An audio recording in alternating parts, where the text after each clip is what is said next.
రాష్ట్ర ప్రభుత్వం మరి ముఖ్యంగా జగన్మోహన్ రెడ్డి గారు దోచుకుంటూ దాచుకుంటూ దొరల్లాగా మాట్లాడుతూ ప్రజల్ని మభ్యపెడుతూ చివరికి ప్రతిపక్ష నేత మీద అక్రమ కేసులు బనాయించి అక్రమంగా నిర్బంధం చేయటం, ఆలు లేదు చూలు లేదు కొడుకు పేరు సోమలింగడు అన్నట్టుగా ఇన్నర్ రింగ్ రోడ్డు అనే ప్రతిపాదన మీద డిస్కషన్స్ జరిగినాయి, కానీ దాని మీద ఒక జీవో ఇష్యూ చేయటం కానీ ఆ జీవోలో ఏదో అక్రమాలు జరిగినాయి అని చెప్పి అక్రమ కేసులు బనాయించటం,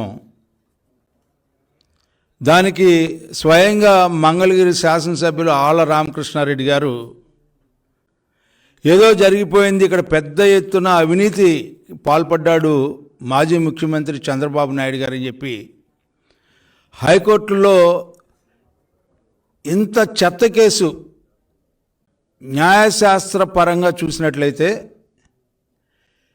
న్యాయ కోవిదులు చెప్పే మాట ఏంటంటే, ఇంత దుర్మార్గంగా సెలెక్టివ్ ప్రాసిక్యూషన్ని ఇనిషియేట్ చేసినటువంటి ఈ ప్రభుత్వాల్ని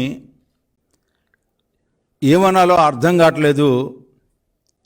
ఈ రోజున అంబేద్కర్ గారు రాసినటువంటి రాజ్యాంగానికే విఘాతం కలిగించేలాగా, రాజ్యాంగం లోపున న్యాయశాస్త్రాలని భిన్నంగా ఈ రోజున వ్యవహరిస్తూ అక్రమ కేసులు బనాయించడం అనేది ఎంత దుర్మార్గం అంటే, ఈ రోజున ఇన్నర్ రింగ్ రోడ్ కేసులో ఎలాంటి ఆధారం చూపించలేదు అని చెప్పే భావనకి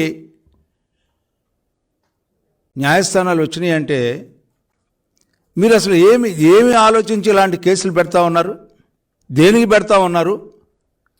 అంటే ఈ రోజున మీ నాయనే నిరూపించలేకపోయాడు, ఎన్నో కమిషన్లు వేసి ఎక్కడ కూడా అవినీతి మచ్చ అనేది అంటకుండా బయటకు వచ్చినటువంటి వ్యక్తి, 15 సంవత్సరాలు ముఖ్యమంత్రిగా చేసి 15 సంవత్సరాల పైగా ప్రతిపక్ష నేతని ఈ రోజున మీరు ప్రజల్లో నమ్మించాలి, ప్రజల్లో ఏదో జరుగుతుందని చెప్పి భ్రమ కల్పించాలని చెప్పే ప్రయత్నం, ఇంతకంటే దుర్మార్గం ఏముంటుందండి? ప్రజాస్వామ్యాన్ని అపహాస్యం చేస్తున్నటువంటి న్యాయశాస్త్రాన్నిలో ఉన్నటువంటి ప్రొసీజరల్ ఇర్రెగ్యులారిటీస్ని అడ్డం పెట్టుకొని మీరు నడుస్తున్నటువంటి నడత సామాన్య మానవుడికి ఒక అభద్రతా భావం కలిగే విధంగా మీ వ్యవహారం ఉంది. అదేవిధంగా రెండో కేసు మద్యం కేసు. ఏమిటండి మద్యం వరదలైపోతూ ఉంది, కల్తీ మద్యాన్ని అమ్ముతూ ఉన్నారు, కొన్ని వందల మంది చనిపోతూ ఉన్నారు, ఆరోగ్యం దెబ్బతింటూ ఉంది.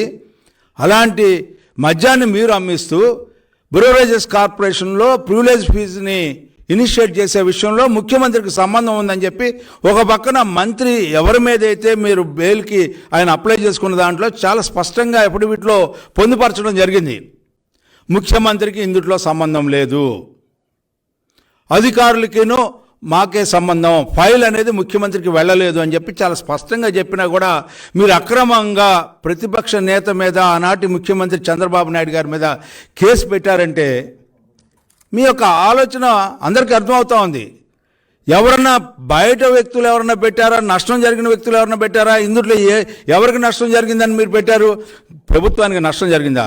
ప్రభుత్వానికి నష్టం కలిగించే ప్రతి అంశం కూడా ఈ 4 సంవత్సరాల 9 నెలల కాలంలో వ్యవహరించిన విధానం ఎవరైనా చేశారంటే జగన్మోహన్ రెడ్డి గారి ప్రభుత్వం అని చెప్పి చాలా స్పష్టంగా చెప్పొచ్చు. అనేక అంశాల్లో ప్రభుత్వ ఖజానాకి నష్టం కలిగే అంశాలు, ఇవాళ మద్యం విషయంలో ఎంత దుర్మార్గం అండి! సెకండ్స్ మీరే అమ్మిస్తున్నారు.